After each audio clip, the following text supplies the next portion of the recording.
भावमय सतगुरुवर वंदन करो आदर सत्कार नमन सदा कल्याण मंगलम दिव्य गुरु चैत्य हर ताता करूं परियोपासन चितलाई रहे साता जतन उपाय रहे साता सतत उपाय। अनंत उपकारी पूज्य विराट गुरुदेव जो वैभव श्री जी महाराज को भावबंधन उपस्थित सभी भव्य आत्माओं की भव्यता को प्रणाम। समय वज्जिका पुस्तक का अध्ययन कर रहे हैं हम और सामायिक के पाठों के बारे में विस्तृत विवेचन के इस क्रम में हम निद्रा दोष मुक्ति अष्टक के बारे में जान रहे हैं और उस मुक्ति अष्टक से पहले हम कुछ बेसिक जानकारियां जान रहे हैं। क्यों आवश्यक है निद्रा दोष मुक्ति अष्टक? क्यों कहा गया कि प्रतिक्रमण आवश्यक है? क्या आवश्यकता है? और कल हमने अंत में जाना कि यदि हम मात्र जागने की विधि और सोने की विधि मात्र इतने पर ही हम ध्यान दे दें तब भी हमारे जीवन में बहुत बड़ा परिवर्तन घटित हो सकता है। मात्र इतना, सोने की विधि क्या और जागने की विधि क्या, ये दो चीज आप जान लें और इन पर थोड़ा सा अवेयरनेस के साथ कंसंट्रेट करते हुए विधि पूर्वक जागे और विधि पूर्वक सोएं तो अनुभव आप स्वयं करके देख लें। कल हमने सोने की विधि के बारे में जाना कि किस तरह हमें नींद में प्रवेश करना है। आज पेज नंबर 209 पर हम जागने के बाद की विधि के बारे में जाने। पेज नंबर 209 जागने के बाद की विधि। जागने के प्रथम क्षण में ही, जबकि आपका शरीर तो बिस्तर पर लेटा पड़ा है, कहने का अर्थ ये कि जैसे ही जाग आई, आप अभी, आपकी बॉडी अभी नींद में है लेकिन आपको पता चल गया आसपास क्या हो रहा है, इसका मतलब जाग तो आ गई है। तो जागने के प्रथम क्षण में ही, जबकि आपका शरीर तो बिस्तर पर लेटा पड़ा है किंतु भीतरी चेतना करवट ले चुकी है, उस क्षण में याद करने की कोशिश करो कि इस क्षण मेरे भीतर कौन सा विचार चल रहा है और इससे पहले कौन सा विचार था, उससे पहले कौन सा और उससे पहले कौन सा। जिस प्रकार कुएं में गिर चुकी रस्सी के एक छोर को पकड़कर आप पूरी रस्सी निकाल सकते हो, ठीक उसी तरह अंतिम विचार को जानकर उसके पूर्ववर्ती सारे विचारों को याद करो।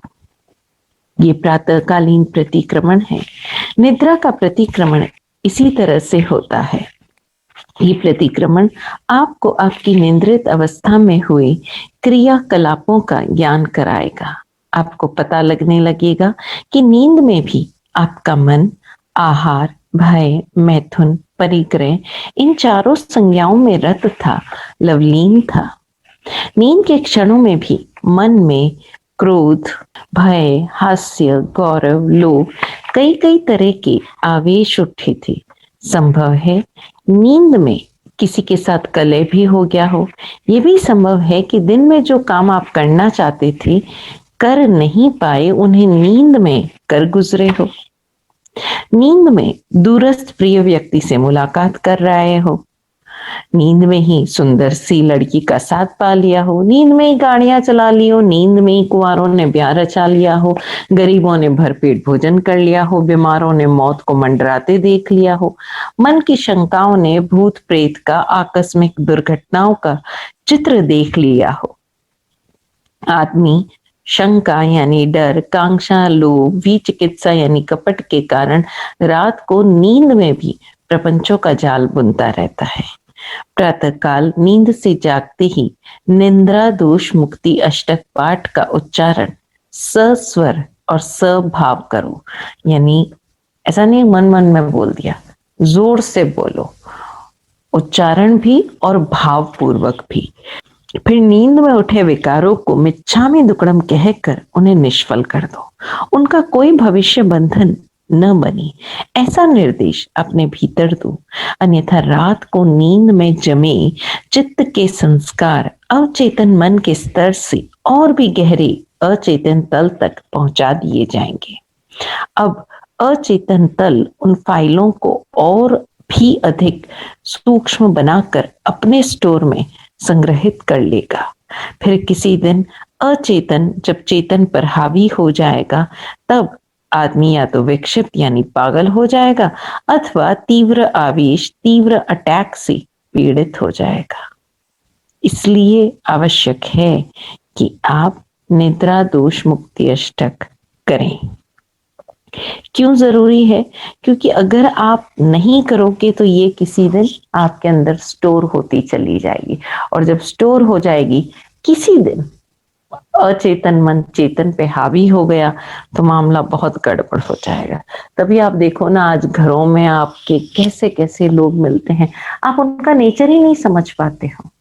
कई बुजुर्गों का नेचर नहीं समझ आता, चाहे वो पुरुष हो या स्त्री हो, उन्हें नेचर ही नहीं समझ आता। जब नेचर ही नहीं समझ आता तो मामला ही गड़बड़ हो जाता है। निद्रा दोष मुक्ति अष्टक इस पुस्तक में पेज नंबर 327 पर दिया हुआ है। अष्टक का अर्थ है 8 पद। बहुत सिंपल हिंदी भाषा में है, फिर भी हम बात कर लेते हैं। मैं पिंजरे का पंछी गुरुवर, जग में असहाय निरा प्राणी। तुम फरमाते मैं शिव सोहम, पर वही योग्यता ना जानी। यानी हे गुरुवर, मैं एक पिंजरे के पंछी के समान हूं, बिल्कुल असहाय हूं इस पूरे जग में। तुम तो फरमा रहे हो कि मैं शिव हूं, मैं सोहम हूं, मैं वही हूं जो तीर्थंकर प्रभु है, लेकिन वो योग्यता मैं अब तक जान नहीं पाया हूं। दिन भर कथा का बाधा पीड़ित, रात्रि में जब सो पाया हूं। निंद्रा में अलभ की पूर्ति हित, नकली का स्वांग रचाया हूं। मैं दिन भर का थका हुआ, बाधाओं से पीड़ित जब रात को सोता हूं तो क्या करता हूं कि नींद में अलप यानी जो मुझे प्राप्त नहीं हुआ दिन भर में, उसकी प्राप्ति के लिए नींद में नकली का स्वांग रचाता हूं। मन का अवचेतन भाग मेरा क्या क्या आरंभ कर जाता है। शंकित कंकित वितिगच्छित हो, फिर बंधन को पाता है। ये मेरा मन का अवचेतन भाग, ये रात को न जाने क्या क्या कर जाता है, क्या क्या जो जो मुझे दिन में नहीं मिला उसको प्राप्त करने के चक्कर में रात को आरंभ कर जाता है, और आरंभ करके फिर शंकित भी होता है, कंकित भी होता है, व्यतिगच्छित भी होता है, और नए नए बंधनों का निर्माण कर देता है। मैथुन आहार वचन दृष्टि, काया प्रमाद की हर हलचल। भय गौरव लाभ निमित्त कोई, शैया सुख इच्छा चहल पहल। आवेग कषाय उदय के सब, कल्पित मन सर्जन व्यर्थ बनी। स्वप्निल दुष्कृत्य भुला डालूं, ना नया कोई भी अर्थ जनी। मैथुन आहार वचन दृष्टि और काया, इन प्रमादों की कोई भी जरा सी भी हलचल हो, या भय गौरव लाभ निमित्त या शैया सुख की इच्छा से चहल पहल से मेरे कषाय के जितने भी आवेग हैं, मेरे कषाय के जितने भी उदय आवेग हैं, और जो मेरे मन की जितनी भी कल्पनाएं हैं जो मैंने सृजना की है, सर्जन किया है, वो सब व्यर्थ बने, यानी मिच्छामी दुक्कडम हो। मैं सारे स्वप्निल दुष्कृत्य भुला डालूं, जो भी मैंने दुष्कृत्य किए हैं वो सब मिथ्या हो, और उनका कोई भी नया अर्थ ना जने, यानी उसकी जो घटना भविष्य में बननी है वो ना बने, मैं उसको यहीं पर निष्फल करता हूं। अब यहां तक तो हमने किया प्रतिक्रमण। अब आगे की दिनचर्या हमारी कैसी रहे, वो संकल्प कैसा है, मैं योग्य बनो जागृत चेता, दिनचर्या निर्भय आज रहे, प्रेमी विनयी सेवा भावी, चर्या विवेक घट सतत रहे। मैं योग्य बनूं, जागृत चेता बनूं और मेरी दिनचर्या आज निर्भय रहे, किसी प्रकार का कोई भय ना रहे। मेरी हर चर्या कैसी हो, प्रेमी विनयी सेवा भावी, और वो जो विवेक है वो मेरे घट में सतत बना रहे। आशीष ज्ञान श्री सतगुरु का, सतगुण चिरमति में बसे रहे, मन क्षमाशील उदिकृत वाणी, मीठी सतहित मित बात कहे। सतगुरु का आशीष, उनका ज्ञान, उनके सतगुण मेरी चिरमति में सदा बसे रहे, मेरे अंतरतम में, मेरे ध्यान में, मेरे फोकस में, मेरे कंसंट्रेशन में हमेशा बसे रहे। और मैं कैसा बनूं, क्षमाशील। मेरी वाणी कैसी हो, आत्मा से उद्भूत, आत्मा से निकली हुई। और कैसी बात करूं मैं, सदा मीठी, सत हित मित। वो मीठी भी हो, सत हो, हित भी हो और मित भी हो। मित यानी जितनी आवश्यक हो उतनी, हित यानी सबके हित की बात करूं मैं। मन वच काया निंद्रा दूषण, जो हुए क्षमा सबसे पाऊं, नमोकार मंत्र आराधन कर, आगम सतगुरु शरणा भाऊं। मैं मन वचन काया या निंद्रा दूषण जो कुछ भी हुए हो, मैं उन सब से क्षमा पाऊं और मैं नमोकार मंत्र की आराधना करूं, यानी मैं नमन करूं उन सारे ही गुणों को और सतगुरु का शरणा में भाऊं, आगम सतगुरु का शरणा भाऊं। ऐसा हम निद्रा दोष मुक्ति अष्टक सदैव करें, सदा करें। अब हम आगे बढ़ते हैं। पेज नंबर 211, षटकाय प्रार्थना क्यों व कैसे। हम सब षटकाय प्रार्थना लगभग जो भी जुड़े हुए लोग हैं, इनमें से कई लोग आप लगभग रोजाना कर ही रहे हो। आप सबके अनुभव में तो होगा ही, लेकिन फिर भी हम थोड़ा सा विज्ञान इसका जान लें।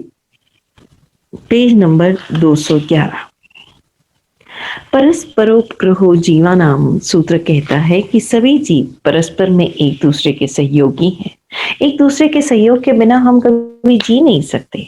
संसारी जीवों के 6 प्रकार के भेद शास्त्रों में कहे गए हैं। वे इस प्रकार हैं। पहला, पृथ्वी काय। पृथ्वी, धरती ही जिन जीवों का शरीर है उन्हें पृथ्वी काय कहा जाता है। जैसे कि मिट्टी, कंकर, पत्थर, खड़िया, नमक, अभ्रक, सोना, चांदी आदि समस्त खनिज पदार्थ।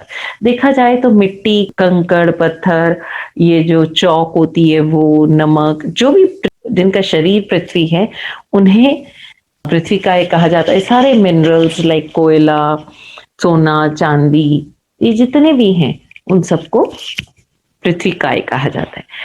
सेकंड है अपकाय। पानी ही जिन जीवों का शरीर है उन्हें अपकाय कहा जाता है। जैसे नदी, नाले, समुद्र, कुएं, तालाब, बावड़ी का पानी, वर्षा जल, हिम, ओस की बूंद, धुआं, फॉग, मिस्ट आदि।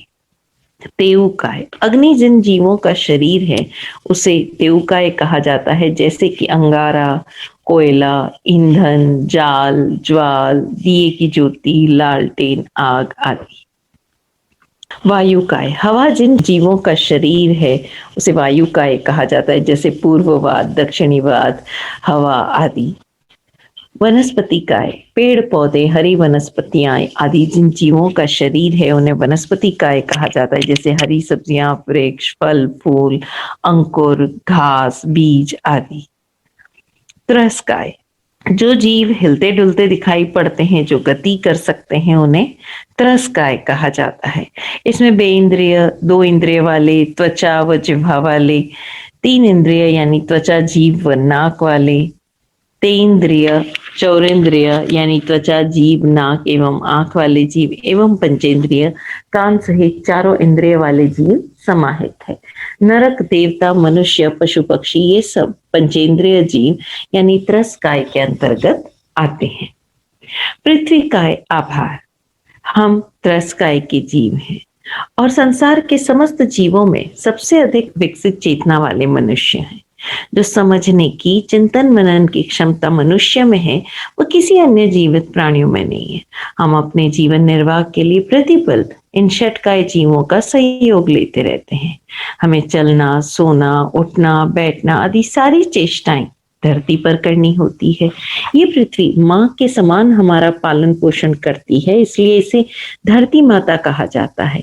ये सारे ही खजानों का, संपत्तियों का, खनिजों का भंडार है। इसी कारण इसे वसुधा भी कहा जाता है। वसु को धारण करने से ये वसुधा कहलाती है। हम जब इसको खोदते हैं, इस पर घर बनाते हैं, इस पर चलते फिरते हैं, तो हम इसे कष्ट तो देते ही हैं, किंतु ये सब कुछ सहन करती है, सब कुछ स्वीकार करती है। ये एकेंद्रीय जीव रूप होने के कारण मात्र संवेदनाएं ग्रहण करती है।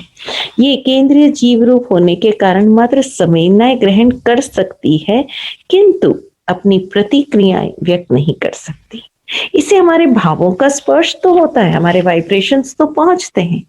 यही कारण है कि प्राचीन लोग नींद में से उठते ही सबसे पहले धरती माता को प्रणाम करते आ रहे हैं। जमीन पर पैर रखने के साथ ही लोग धरती के प्रति अपना आभार व्यक्त करते हैं। पृथ्वी काय मंत्र द्वारा जब हम आभार प्रकट करते हैं, तब हम ये भाव करते हैं कि हे धरती माँ, जैसे तुम सब कुछ सहन करती हो, सहनशीला हो, मैं भी वैसा ही सहनशील बनूं। आप ही की तरह मैं धीर वीर गंभीर बनूं। मेरे द्वारा आपको कभी भी कोई भी अनावश्यक कष्ट ना हो, और यदि आवश्यकतावश शारीरिक मजबूरियों के कारण आपको कोई कष्ट देना भी पड़ता है मुझे, तो मैं उसके लिए हृदय से क्षमा मांगता हूँ। गुरुदेव की कृपा से मैं अपनी कायिक चेष्टाओं को, यानी अपनी फिजिकल एक्टिविटीज को मर्यादित करता हूँ, लिमिट करता हूँ। आरंभ किए बिना यथासंभव अपनी दिनचर्या करता हूँ।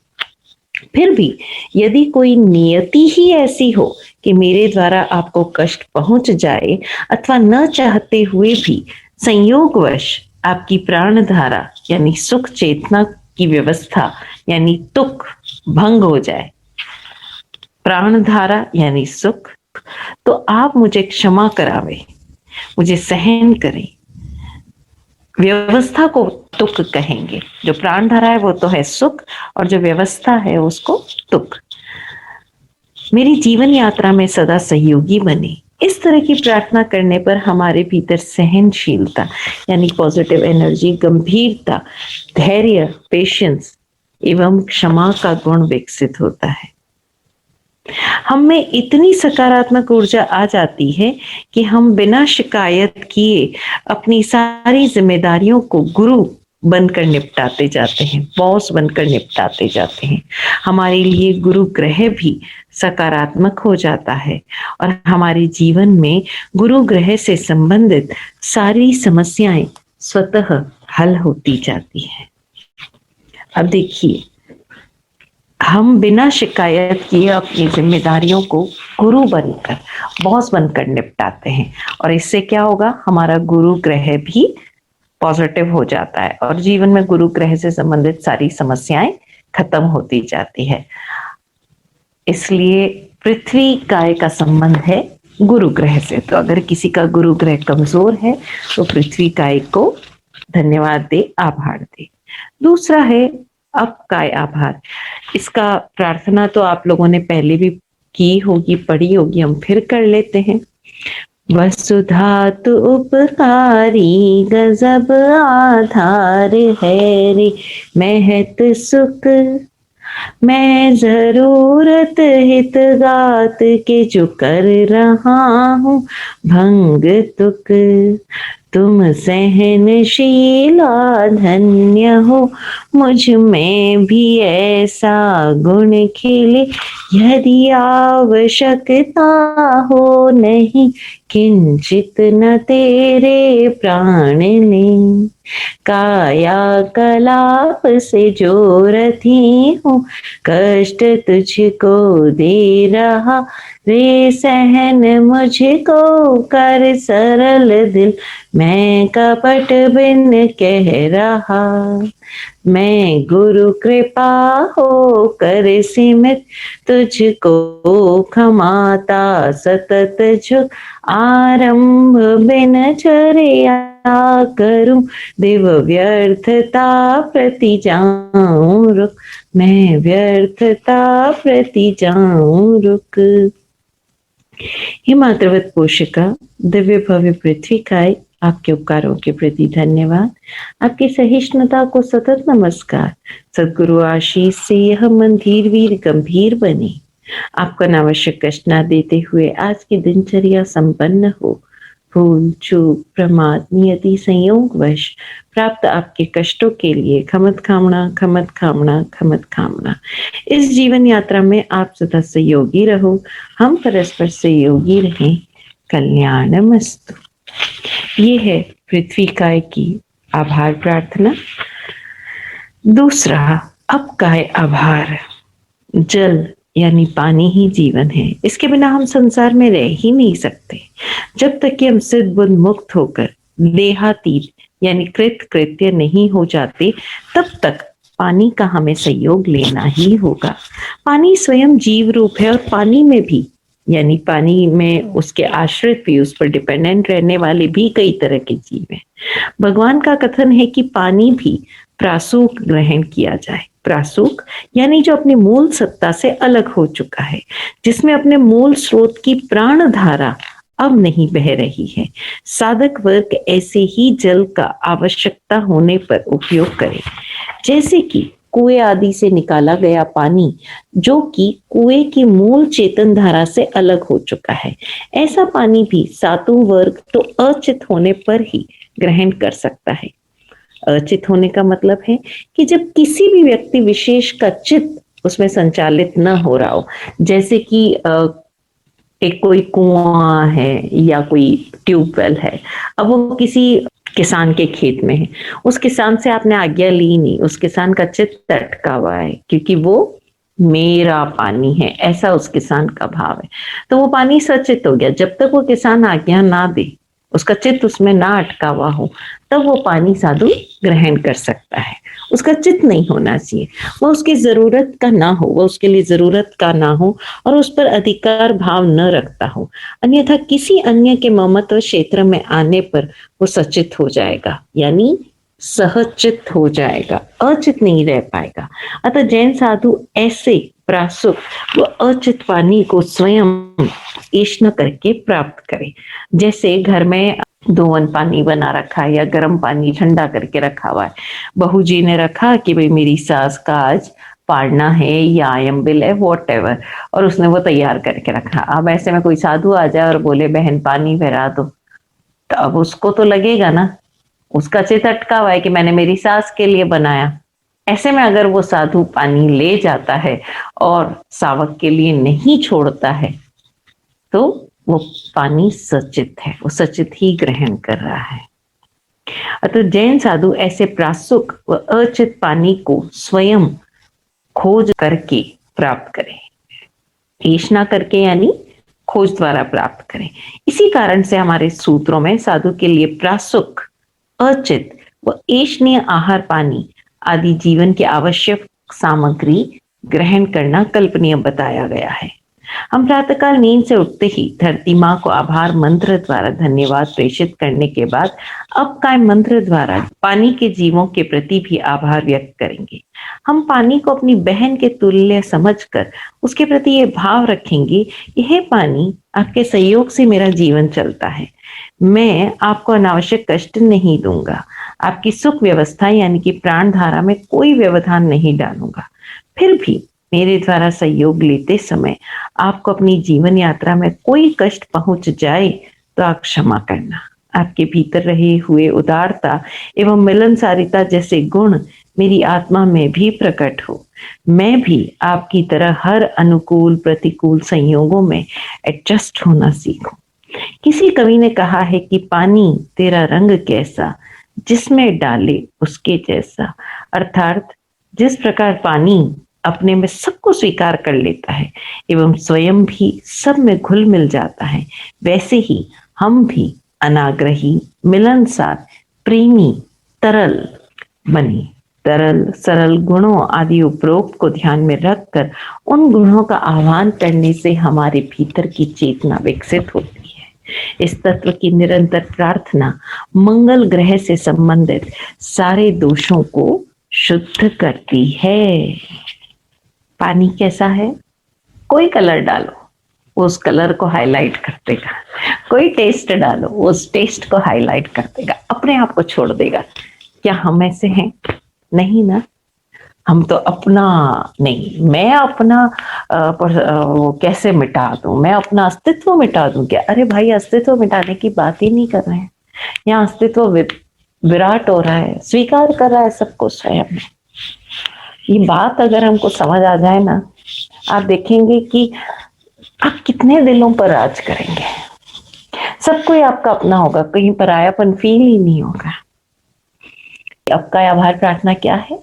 पानी तेरे बिन मैं न जी सकता कभी संसार में, पर बन सकूं माध्यम तेरे कृत कृत्य यह आभार है। फिर भी तेरी सुख व्यवस्था में ना कोई व्यवधान हो, प्रासुक ग्रहूं बस मैं तुम्हें और जिंदगी आसान हो, यह जिंदगी आसान हो। हे बहनवत सार संभाल करने वाले दिव्य भव्य अपकाय, आपके उपकारों के प्रति धन्यवाद। आपकी उदारता एवं मिलनसारिता को सतत नमस्कार। सदगुरु आशीष से हम उदार हृदय मिलनसार रहें, आपको अनावश्यक कष्ट न देते हुए आज की दिनचर्या संपन्न हो। भूल चूक प्रमाद यदि संयोग वश प्राप्त आपके कष्टों के लिए खमत कामना, खमत कामना, खमत कामना। इस जीवन यात्रा में आप सदा सहयोगी रहो, हम परस्पर सहयोगी रहें। कल्याण वस्तु। कृत कृत्य यह आभार है, यानी जिसके समस्त कार्य पूर्ण हो चुके हो, ऐसे सिद्ध प्रभु ये आभार है मेरा, है ना। तो आज हमने निद्रा दोष मुक्ति अष्टक के बारे में जाना, जागने की विधि जानी, और षट काय प्रार्थना क्यों करना ये रीजन जाना, पृथ्वी काय और अप काय आभार के बारे में जाना। इसके आगे की यात्रा हम समय आने पर फिर करेंगे। आज इतना ही। प्रणाम महाराज साहब। मुझे ये प्रश्न हुआ कि खमत खामना और मिच्छामी दुक्कडम में क्या डिफरेंस है? खमत खामना यानी मैं स्वीकार करता हूं जो कुछ है मेरे सामने, मेरा वर्तमान जैसा है, जो कुछ है मैं एज इज स्वीकार करता हूं। और मिच्छामी दुक्कडम का अर्थ है कि मेरे सारे दुष्कृत्य जो मुझसे भूत में हो चुके हैं, मोर ओवर मेंटली, वो निष्फल हो, मिथ्या हो, यानी वो फिर कोई घटना बनकर मेरे सामने ना आए। तो मैं उनको पूरी तरह से वापस रिवाइंड करके, देखकर, निरीक्षण करके मिच्छामी दुक्कडम कर रहा हूं। जय हो।